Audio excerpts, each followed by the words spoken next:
Manual transmission, जिसे gear box भी कहा जाता है, एक प्रकार का ट्रांसमिशन सिस्टम है जो कि मोटर गाड़ियों में इस्तेमाल होता है। यह इंजन से उपलब्ध टॉर्क और स्पीड में बदलाव करके पहियों तक पहुंचाता है और इसके लिए गियर्स का इस्तेमाल करता है। इस वीडियो में gear ratio, sliding mesh gear box, constant mesh gear box, double declutching और फिर सिंक्रो मैश गियर बॉक्स, जो कि ज़्यादातर आधुनिक गाड़ियों में इस्तेमाल किया जाता है, को समझाया जाएगा। यहाँ पर दो गियर्स एक दूसरे के साथ मैश में हैं। बड़े गियर पर छोटे गियर के मुकाबले 2 गुना टीथ हैं, इसलिए छोटे गियर को बड़े गियर के हर एक रोटेशन पर 2 रोटेशन करने होंगे ताकि यह बड़े गियर पर सभी टीथों को पार कर सकें। इसका मतलब है कि छोटे गियर की रोटेशनल स्पीड बड़े गियर के मुकाबले 2 गुना है।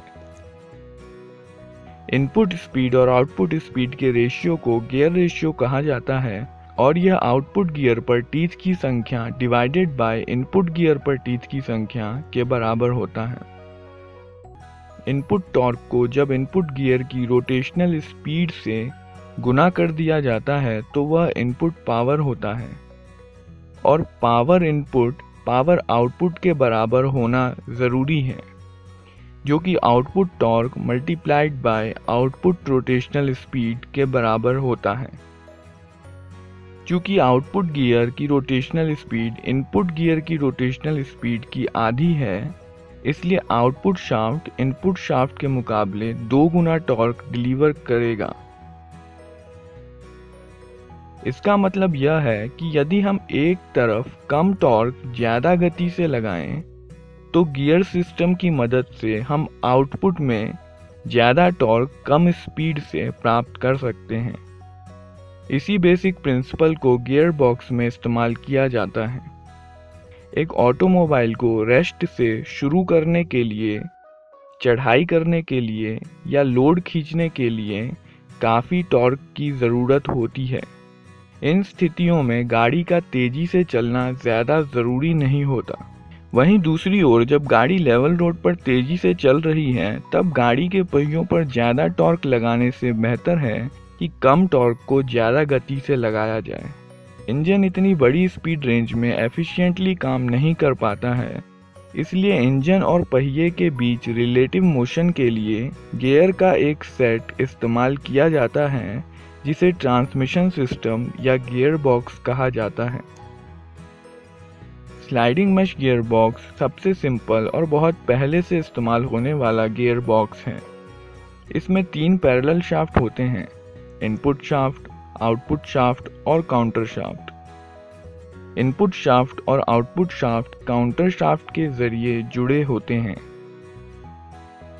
काउंटर शाफ्ट पर मौजूद गियर के जरिए पावर आउटपुट शाफ्ट तक पहुंचता है। इसके बाद आउटपुट शाफ्ट यह पावर प्रोपेलर शाफ्ट को ट्रांसफर कर देता है ताकि यह पहियों तक पहुंच सके। इनपुट शाफ्ट पर एक गियर होता है जिसे क्लच गियर कहते हैं। यह काउंटर शाफ्ट के गियर से लगातार मैश में रहता है। आउटपुट शाफ्ट स्प्लाइंड होता है और इस पर जो गियर्स होते हैं वह काउंटर शाफ्ट के गियर से मैश करने के लिए आउटपुट शाफ्ट पर एक्सियली स्लाइड कर सकते हैं।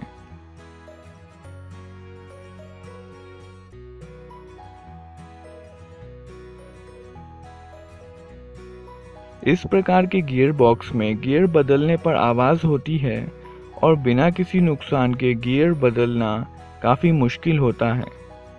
इस परेशानी को दूर करने के लिए कांस्टेंट मैश गियर बॉक्स का इस्तेमाल किया जाता है। कांस्टेंट मैश गियर बॉक्स में स्लाइडिंग मैश गियर बॉक्स की ही तरह इंजन से पावर क्लच के माध्यम से इनपुट शाफ्ट तक पहुंचता है। आउटपुट शाफ्ट पर जो गियर होते हैं वह आउटपुट शाफ्ट पर फिक्स्ड नहीं होते और आउटपुट शाफ्ट पर फ्रीली रोटेट हो सकते हैं। फ्री गियर्स को डार्क कलर से दिखाया गया है। काउंटर शाफ्ट पर अलग अलग साइज के गियर फिक्स होते हैं और काउंटर शाफ्ट के रिलेटिव किसी भी प्रकार का मोशन नहीं कर सकते। फिक्स गियर्स को ब्लू कलर में दिखाया गया है। काउंटर शाफ्ट के गियर्स हमेशा आउटपुट शाफ्ट के गियर्स के साथ मैश में रहते हैं और इन मैशिंग गियर्स के अलग अलग गियर रेशियो होते हैं। उदाहरण के लिए फर्स्ट गियर में बड़े गियर पर छोटे गियर के मुकाबले 3 गुना टीथ हैं, इसलिए बड़ा गियर छोटे गियर के मुकाबले 3 गुना धीरे घूमता है और आउटपुट शाफ्ट पर 3 गुना ज़्यादा टॉर्क लगा सकता है। इसी प्रकार से सेकेंड गियर के लिए बड़े गियर पर छोटे गियर के मुकाबले 2 गुना टीथ हैं और इसलिए बड़ा गियर 2 गुना धीरे घूमता है। इसी प्रकार आउटपुट शाफ्ट पर सभी गियर अपने गियर रेशियो के अनुसार अलग अलग गति से घूमते हैं। वहीं आउटपुट शाफ्ट पहियों से जुड़ा होने के कारण पहियों से संबंधित गति पर घूमता है।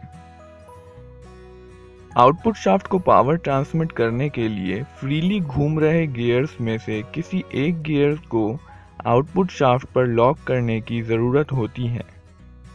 ऐसा करने के लिए आउटपुट शाफ्ट पर एक हब फिक्स किया जाता है, इसलिए हब आउटपुट शाफ्ट के साथ घूमता है।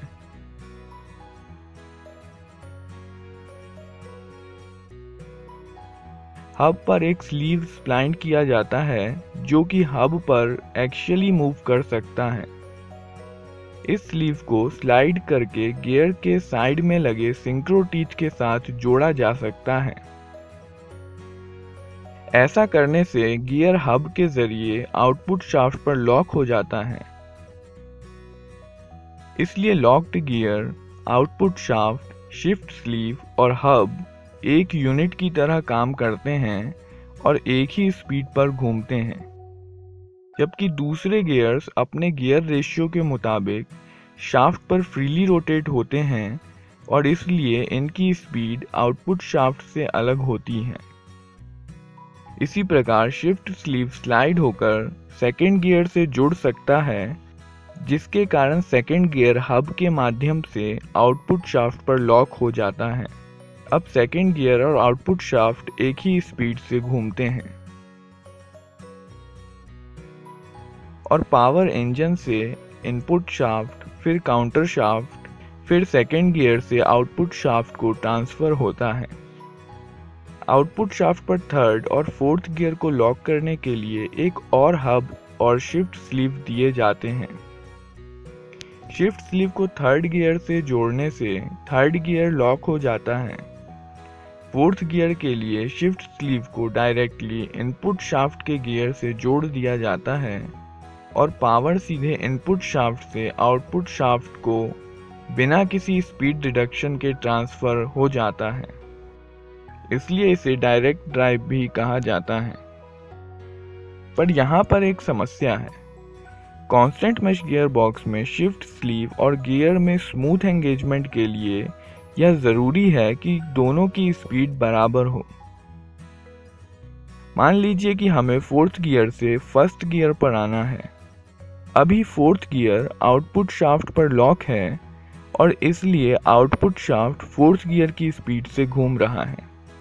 इसलिए शिफ्ट स्लीव फर्स्ट गियर के मुकाबले काफ़ी तेजी से घूम रहा है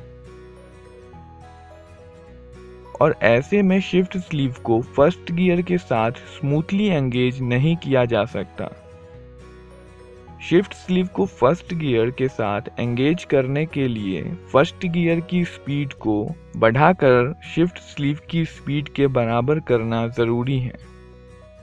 ऐसा करने के लिए क्लच को पहली बार क्लच पैडल दबाकर डिसएंगेज किया जाता है, जिसके कारण इंजन इनपुट शाफ्ट से डिसएंगेज हो जाता है और फिर गियर को न्यूट्रल पोजीशन पर लाया जाता है। इसके बाद क्लच पैडल रिलीज करके इंजन को वापस इनपुट शाफ्ट से कनेक्ट कर दिया जाता है और फिर इंजन को एक्सीलरेट किया जाता है। जब ड्राइवर को लगता है कि फर्स्ट गियर की स्पीड शिफ्ट स्लीव के बराबर हो गई होगी, तब ड्राइवर दूसरी बार क्लच पैडल को दबाकर इनपुट शाफ्ट को फिर से इंजन से डिसएंगेज कर देता है और शिफ्ट स्लीव को फर्स्ट गियर के साथ एंगेज कर देता है। इसके बाद क्लच पैडल को रिलीज करके इनपुट शाफ्ट को इंजन के साथ जोड़ दिया जाता है और इसलिए अब पावर फर्स्ट गियर के जरिए ट्रांसफर हो रहा है। इसलिए गियर को बदलने के लिए 2 बार क्लच को दबाने की ज़रूरत पड़ती है और इसलिए इसे डबल डीक्लचिंग कहते हैं। इस तरह की समस्या से बचने के लिए मॉडर्न मैनुअल ट्रांसमिशन गाड़ियों में सिंक्रोनाइज्ड गियर बॉक्स फिट किया जाता है। सिंक्रोनाइज्ड गियर बॉक्स में शिफ्ट स्लीव और जिस गियर को आउटपुट शाफ्ट पर लॉक करना है उसकी स्पीड अपने आप बराबर हो जाती है। यह काम सिंक्रोनाइजर रिंग के द्वारा किया जाता है। यह सिंक्रोनाइजर रिंग इस तरह फिट किया जाता है कि यह आउटपुट शाफ्ट के साथ घूमे और साथ ही साथ में इसका एक्सियल मूवमेंट भी हो सके। सिंक्रोनाइजर रिंग में इंटरनल कोन होता है और गियर्स पर मेटिंग कोन दिया जाता है जो कि सिंक्रोनाइजर रिंग के इंटरनल कोन के साथ मिलकर कोन क्लच बनाता है। मान लीजिए कोई गाड़ी स्थिर खड़ी है, इसलिए आउटपुट शाफ्ट भी नहीं घूम रहा होगा। अब हम पहले गियर को आउटपुट शाफ्ट पर लॉक करना चाहते हैं। ऐसा करने के लिए क्लच पैडल को दबाया जाता है ताकि इंजन ट्रांसमिशन से डिस्कनेक्ट हो जाए और अब ट्रांसमिशन सिस्टम केवल अपने इनर्शिया के कारण घूम रहा है। अब जब शिफ्ट स्लीव को धकेला जाता है, इससे पहले कि शिफ्ट स्लीव टीथ के साथ एंगेज हो सके, कोन क्लच पहले ही एंगेज हो जाता है, जिसके कारण सिंक्रोनाइजर रिंग और गियर पर दिए हुए कोन के बीच फ्रिक्शन होने लगता है। यह फ्रिक्शन गियर सिस्टम के इनर्शिया पर हावी हो जाता है और गियर की स्पीड शिफ्ट स्लीव की स्पीड के बराबर हो जाती है। शिफ्ट स्लीव को थोड़ा और धकेलने पर यह गियर के साथ स्मूथली एंगेज हो जाता है। अब क्लच पैडल को रिलीज किया जाता है जिससे कि पावर फर्स्ट गियर से ट्रांसमिट होने लगता है और आउटपुट शाफ्ट घूमने लग जाता है जिससे गाड़ी आगे बढ़ने लगती है।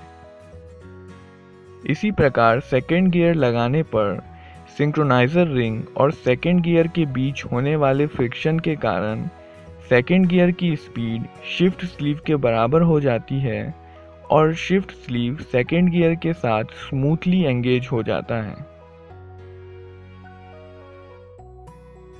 रिवर्स गियर के लिए शिफ्ट स्लीव पर टीथ दिए जाते हैं और एक फिक्स्ड गियर काउंटर शाफ्ट पर दिया जाता है।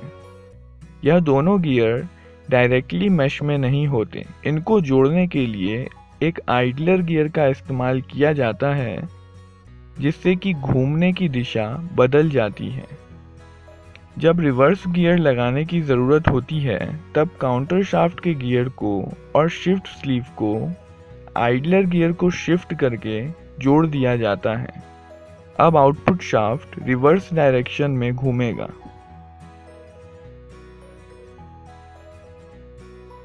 रिवर्स गियर सिंक्रोनाइज्ड नहीं होता है, जिसके कारण गाड़ी के रुक जाने के बाद ही रिवर्स गियर लगाया जाता है। गाड़ी को हाई स्पीड से चलाने के लिए फिफ्थ गियर लगाया जाता है। इस केस में फ्रीली रोटेट होने वाले गियर को काउंटर शाफ्ट पर लगाया जाता है और फिक्स्ड गियर को आउटपुट शाफ्ट पर लगाया जाता है। गियर शिफ्ट स्लीव और हब की मदद से काउंटर शाफ्ट पर लॉक किया जा सकता है। गियर चेंज करने के लिए शिफ्ट शाफ्ट दिए जाते हैं। अभी रिवर्स गियर लगा हुआ है। अब गाड़ी न्यूट्रल पर है। अब फर्स्ट गियर लग गया।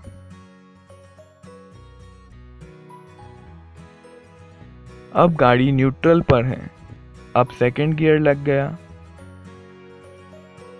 अब फिर से न्यूट्रल पर। अब थर्ड गियर लगा दिया गया। इसी प्रकार फोर्थ और फिफ्थ गियर लगाए जाते हैं।